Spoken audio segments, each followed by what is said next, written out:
Hey there, Jake here from CVP. Today we are taking a look at this, the R6 V, Canon's latest video-focused mirrorless camera.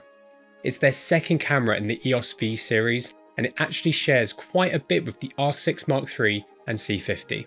The R6 V is very well priced at just £2,399, including VAT, which I think for what it offers makes it a very interesting camera for a lot of creatives.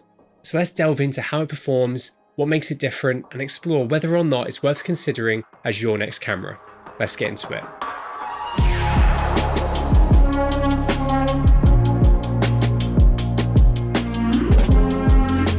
Before we get into the rest of the video, we've created it with a pre-production R6 V that Canon lent us for a couple of days, so we haven't done full testing with it, and just bear in mind that things could change between this and the full production units. This means we couldn't go as in-depth as we normally would do with our testing, but we've still managed to get it into some more creative shooting environments, including a music video and filming some promo shots for local skateboard calf Board AF. Here's a quick selection of some of our favourite shots we've managed to capture with it.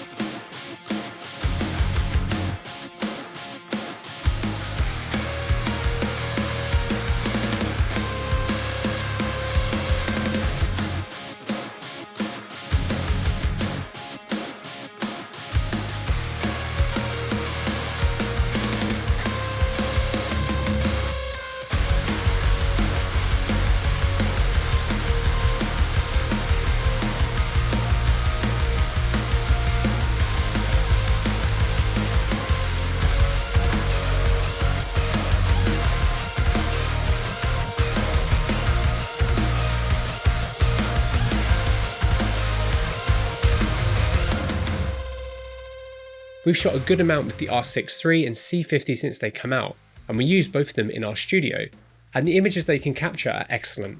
And unsurprisingly, the images we've captured with the R6 V look great as well.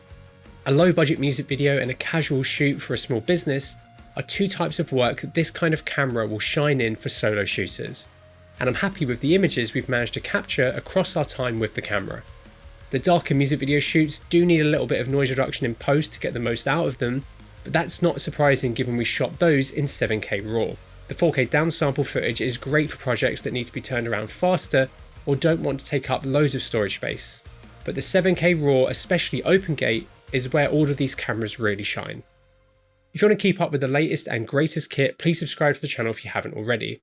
And if you want to buy anything you see in this video or want to get your hands on the R6 V or any other kit for that matter, head over to cvp.com where our experienced team is waiting to help you. The R6 V actually shares the same full-frame 32.5 megapixel 7K sensor used in both the R6 III and C50. It has an effective resolution of 6960 by 4640 and a size when recording of 35.9 by 23.9 millimeters, giving it a rough pixel pitch of 5.16 microns. Canon has paired this sensor with their Digic X processor instead of the DV7 that is used in the C50. Like the R6 III, the base ISO in RAW and C-Log2 is 800 ISO. And as we hit 6400, there is a clear step in noise reduction, even though it doesn't have a rated dual native ISO spec. We couldn't conduct our regular latitude testing with the R6 V, but if you want to see how the C50 and R6 III perform, check out those videos as we did manage to run them through our testing. One big change between the R6 III and the R6 V is that the V has an active cooling system. This means that compared to the R6 III, the R6 V will roll for much longer without overheating. We shot all day with this camera multiple times and it didn't throw up any heat management warnings at all. It was rock solid. One thing worth noting though is that you need to make sure to use LP6P batteries if you want to take advantage of this cooling system, as when you use one of Canon's older batteries like an LP6NH, the cooling system and control is disabled. With an LP6P inside, in the menu, you can adjust how the fan behaves. You can turn the fan off completely, turn it on to run constantly, and then auto, which runs at a set speed during recording. You can then define the speed of the fan between off, low, medium, and high. Here's a quick audio test of the different speeds.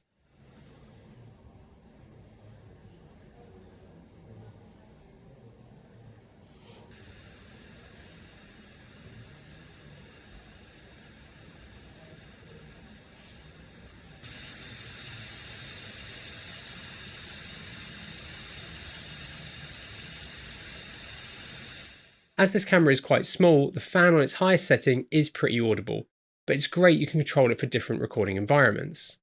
This is going to be great for longer recording sessions and hotter climates, and should mean you don't run into any issues similar to what you should expect with the C50 as well. This is a great addition, and it's not made the camera that much bigger than the regular R6 III. It's also still weather sealed with this, which is pretty impressive. Canon is obviously known for their great colour, and the R6 V's video colour profiles are actually quite similar to the C50s and the R6 III. You have the ability to capture C-Log2, C-Log3 and a range of 709 profiles across the different recording options.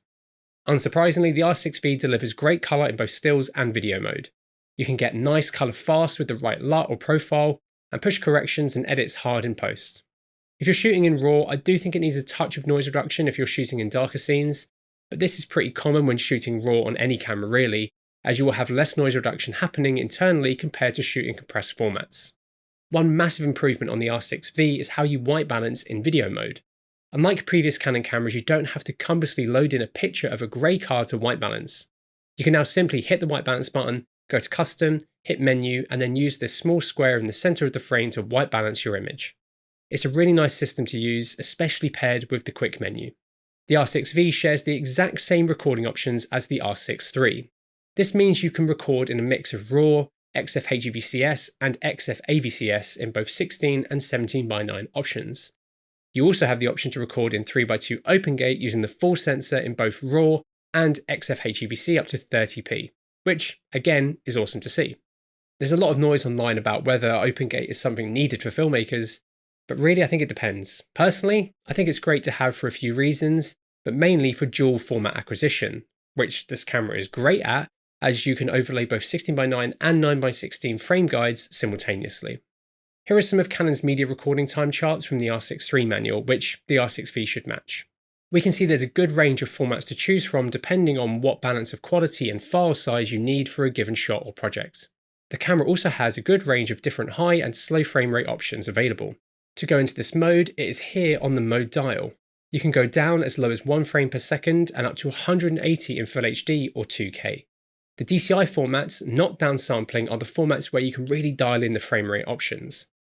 In 7K 3x2 open gate, you can go up to 30 frames per second, and in the regular format, 7K RAW and 4K fine modes, you can go up to 60 frames per second. Next, you can shoot 4K 120, but this is in the 4K formats that aren't downsampling, and the highest you can go up to is 180 in 1080p. The HD 180 and 4K 120 look good, but you can see a clear improvement in image quality when you step up to the 4K downsampled modes. And of course the 7K RAW, but that's hardly surprising. One thing to note is that in the camera's slow and fast mode, no audio is recorded. If you want audio but higher frame rates, you can change the frame rate in the regular video mode, but you'll need to conform it in post to your chosen base frame rate, whereas in the SNF mode, it conforms to your base in camera. When it comes to its photography speed, it can burst up to 40 frames per second when using the electronic shutter, which it always will, as there is no mechanical shutter in the camera. That is rapid, and thanks to the decent readout speed of the sensor, rolling shutter isn't too much of an issue. Though with fast moving subjects or pans, you may still experience some warping. We couldn't measure it on our readout tool, but we have measured the R6 III and C50, which it should be pretty close to.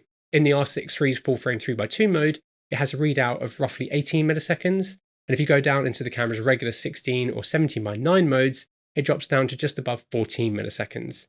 That's pretty decent for a camera like this, but it's not rapid like an FX3, but it is higher resolution and perfectly manageable for most filming situations.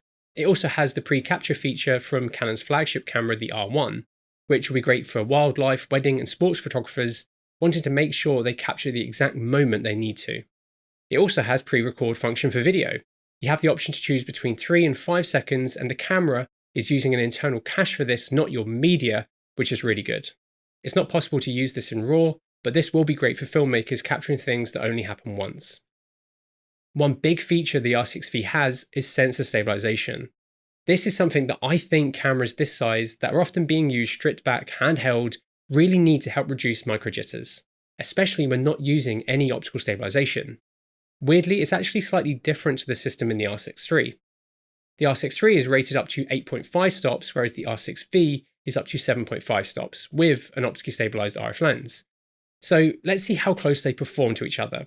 For these tests we shot with the R6 III and the V on the same lens and settings. I think the R6 III does perform a touch better, but the R6 V does take a lot of motion out of me walking behind Sam. This is a pretty stressful situation though, especially because we're at 50mm. We can see at 20mm the camera and lens do a better job of smoothing motion out. And in regular filming situations, I think the camera does a pretty good job of smoothing out those micro jitters. And if you don't like the stabilisation for video, you can easily just toggle it off. I would have loved to have seen this inside the C50 as well, but maybe with the additional feature to properly lock down the sensor if you want to as well. The R6 V features Canon's dual pixel CMOS AF2 focusing system, which has a range of updated tracking, subjects and modes, including people, animals and vehicles. When using the camera creatively, it works really well in both stills and video. We wanted to see how it compares to the R6 III and the C50, so we ran a few comparisons between them using the same 50mm f1.2 RF lens.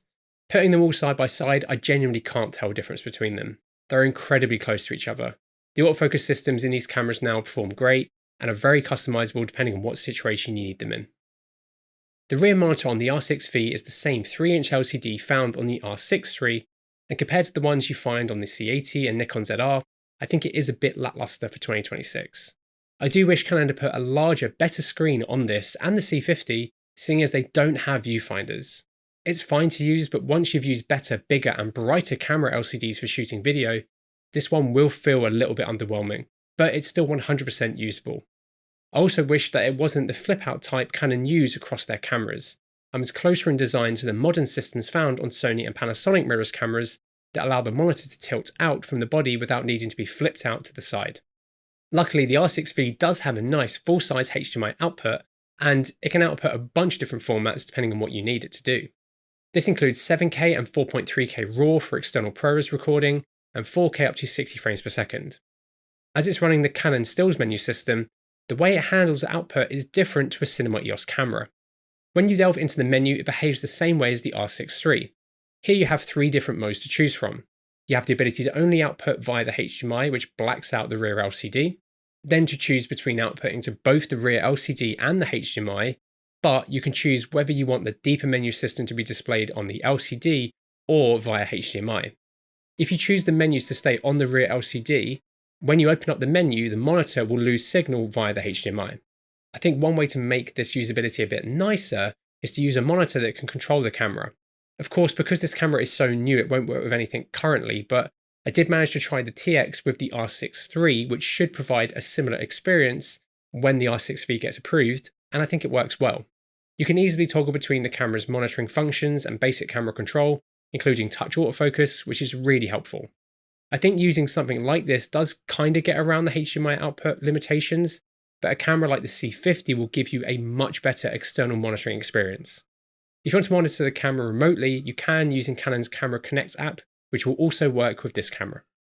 The R6 V also has updated UVC and UAC support via the USB-C port, which can now output 4K up to 60 frames per second, which is actually better than what the R6 III and C50 can do. This would be great for people wanting to live stream via a computer using the USB-C instead of a HDMI capture card. One of the big drawbacks of the R6 V compared to the C50 is how it handles audio. You have no physical controls on the camera at all, so you'll need to control it either via an accessory or deeper in the menu system. It can still capture up to 4 channels of good quality audio via the multi-shoe or the 3.5mm mic input on the body. If you want XLR inputs like the C50 and more control, you'll have to use something like Tascam's XLR unit, which will work via the multi-shoe. The C50 handle does actually fit quite nicely onto the camera, but obviously it doesn't tie down and isn't recognised in the menu. I would love to see Canon sell this handle separately for this camera, as I'm sure a third-party cage or solution could mount this securely. But this could be one thing that Canon wants to hold back for the C50. Physically, the R6 V kind of feels like a combination of the R6 III and the C50. It certainly shares more with the C50 though. Even the layout of the buttons on the rear is basically the same, but it does have fewer customizable buttons overall. It's much smaller than the C50 though. I think it's a nice size, and it's really light at just 660 grams with an LP6 installed. The grip is substantial and it feels nice in the hand overall, but I don't think it feels quite as premium as the R6 III and C50 do because of the material choices. But given the price difference, I think this is to be expected. The overall button layout is nice, and one big addition is that the rear dial isn't just a spinning wheel, it's also a D-pad now. This is a great change and makes not only navigating the camera easy, but you can also change what each direction does in the menu, which is great when shooting to quickly toggle exposure tools, for example. I wish the R6 III and C50 had this as well. Hopefully it's something Canon implements across all their cameras going forward. The power on button is very different to the other two cameras as well. I actually quite like the design as it's hard to knock once the camera's on. In the menu you can also rebind what the buttons do separately in the photo and video mode. On the bottom there is only 1/4 inch thread with no locating holes, which means some kind of accessory will be required for securing this camera to a tripod nicely. Come on Canon, this should at least have a locating hole here. One nice touch though is there is a second thread on the right hand side of the camera body. This is for mounting the camera for portrait shooting, and we actually used it on the music video to mount the camera to Ryan's guitar, as it worked better with the magic arm than the bottom thread. I do wish that it had locating holes, but it's still very helpful to have. Similar to the C50, on the shutter button the camera features a zoom rocker, which can be used with Canon's powered zooms, including their newly announced 20-50mm f4L IS, which we will talk about a bit more in a bit. You can control the speed of the rocker in the menu, and you can even navigate the menu using the rocker, which can be helpful. This camera paired with this new lens is incredibly light and was super fun to use, especially in the powered zoom mode. Unsurprisingly, the R6 V uses Canon's RF mount, and that means you can use this camera with any of Canon's existing series of RF mount lenses, and adapt out to loads of other options like PL or EF, including filter adapters that will enable you to use NDs, which this camera does not have internally. The R6 V is obviously a video focused camera, but it's still been designed for hybrid shooters wanting to take great photos as well. And just like the R6 III, it has a switch on the top of the camera so you can quickly go between stills and video mode.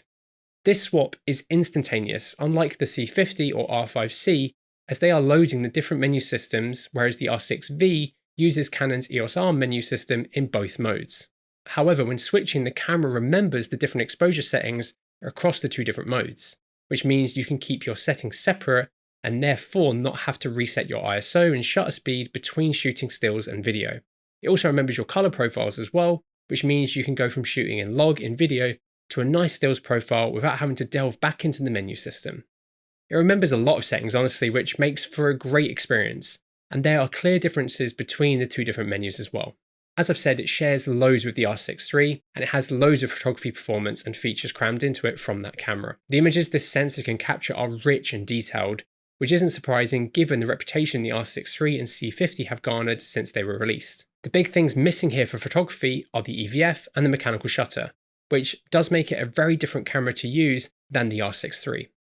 I think for some people photographing casually or doing only a little bit of it, but mainly shooting video, using just the monitor is fine, but for more professional photography, the R6 III is probably the better hybrid camera. But the R6 V still can capture great photos. I managed to capture a few, but these are just JPEGs quickly processed a little bit through Lightroom, but the RAWs will most likely be great to process, just like the R6 III images are. It also features Canon's latest multi-function shoe, which can take a range of accessories. However, at release, this will not work with Canon's flash guns and triggers. Canon do have a firmware plan for it though to bring it in line compatibility-wise to the R6 III, which is really good and will make the R6 V an even better hybrid camera option. As I've said, the R6 V is running the same menu system found in Canon's other modern EOS R camera systems. There are of course new things in the R6 V, but if you're used to using a Canon stills camera, you'll be right at home on this camera. It has loads crammed into it. It's simple and snappy to navigate, and you can easily set up a custom menu if you'd rather have a select set of settings for quick access over diving deeper into the menu system. It does have a few things missing though, including the ability to de-squeeze anamorphic lenses and shutter angle instead of speed, which I would love to see in this camera. It also has this new Q Mode 3 in the video mode, which brings up a range of controls that is nice to operate via touch or the physical controls. You can swipe through a range of functions, which makes controlling the camera really quick, especially with the other Q menus as well. It has a bunch of awesome tools for shooting video, which considering it's not part of Canon's full cinema camera line, is great. This includes false color, zebras, and a waveform. You can assign the false color and zebras to any button, which is super useful. It also has some really solid focusing tools like focus assist, peaking, and a punch-in tool, which you can enable to work while recording, but this is weirdly off by default. The R6 V uses the same dual card slot used in the R6 III and the C50, and that means you can use CF Express Type B or UHS-2 SD cards, which is a nice combination. To shoot most of the RAW formats, you'll need to use CF Express cards, and with the more compressed options, you can record to either the CF Express or SD card. You should be able to record onto any card realistically that can handle these types of data rates. We shot a lot onto these Lexar cards and had no issues at all. You can also record proxies to the SD card while also recording a higher data rate format to the CF Express Type B card. When it comes to power, the R6 V comes with Canon's latest LPE6P battery, but you can also use Canon LPE6N and LPE6NH batteries with the camera as well. But the P will give you the best experience as it doesn't limit any features, whereas the others will. Here's a list of what is restricted with them. Battery life wise, we've got around an hour and a bit of video recording per battery, which isn't too bad. But if you're recording longer takes like I am now, you can easily power the camera via the USB-C on the side of the camera, or via a dummy battery solution. I'd recommend buying Canon's own batteries when you can, but we also use these Smorig LP6Ps with the V as well, and they worked flawlessly. If we take a look at the mode dial on the camera, we can see the R6 V has a couple of new additions. The first is a scene mode. This is definitely aimed at making the camera easier to use for people new to shooting video. This allows you to choose from 3 scenes or presets for different situations. You have smooth skin, movie IS, and HDR. The second is called movie for close-up demos, and it's essentially a mode designed for people holding up products during reviews on YouTube and other social platforms. Going into any of these modes heavily restricts the camera's control, both when it comes to exposure, customization, but also the overall menu system, which I think is actually a great thing for these modes, as it will be a much better experience for people newer to shooting video who just want to point, shoot, and get a good looking image. I've always thought having 2 levels of menu systems for beginner video shooters and a more comprehensive system for more experienced people was a really good idea, so it's great to see Canon implementing something like this here. Throughout this video, we've also been using Canon's new lens, the 20-50mm f4 PZ-L IS USM powered zoom lens. We've also produced an entirely separate video which looks at this lens and why you may want to consider a powered zoom lens. We had a lot of fun shooting this paired with the R6 V. It paired with smaller cameras like this makes for a really light package that is really nice to use handheld strip back. The optical stabilisation paired with the excellent unique servo zoom ring makes it a joy to use. If you want to learn more about this lens and why powered zoom lenses are so interesting in the modern video landscape, this video will be out tomorrow, the 14th of May. And if it's past this date when you're watching this video, it should already be out and linked in the corner and in the description. This camera is clearly going to be compared to Canon's other offerings that use this sensor, that being the R6 III and C50. We've created a completely separate comparison video talking through the differences, as there is quite a bit. It's also going to be compared to other cameras priced around it, and they all have different pros and cons. So if you have any other questions, let us know in the comments or drop demo@cvp.com an email. I think for the R6 III's £2,399 price tag, it's pretty incredible what Canon are offering here. I think having a video focused camera in this class that doesn't feature the Cinema EOS menu system is a great idea, as the C50 is a more professionally focused video and cinema style camera, whereas this is definitely more aimed towards solo video shooters who don't need all of the added workflow and professional benefits that the C50 has. And I think for that market it's aimed at, the camera is pretty brilliant. The sensor it uses is great, it has good autofocus, decent stabilisation, incredible recording options, stellar image quality, especially in the 7K RAW modes, enough video tools for most shooters, and is a competent stills camera. Anyway, I think the camera is pretty great, and it's available to pre-order now on our website, link to which is in the description. Let us know what you think about it down in the comments below, and if you like the video, please give it a like and maybe consider subscribing so you don't miss out on our awesome upcoming content. And thank you so much for watching.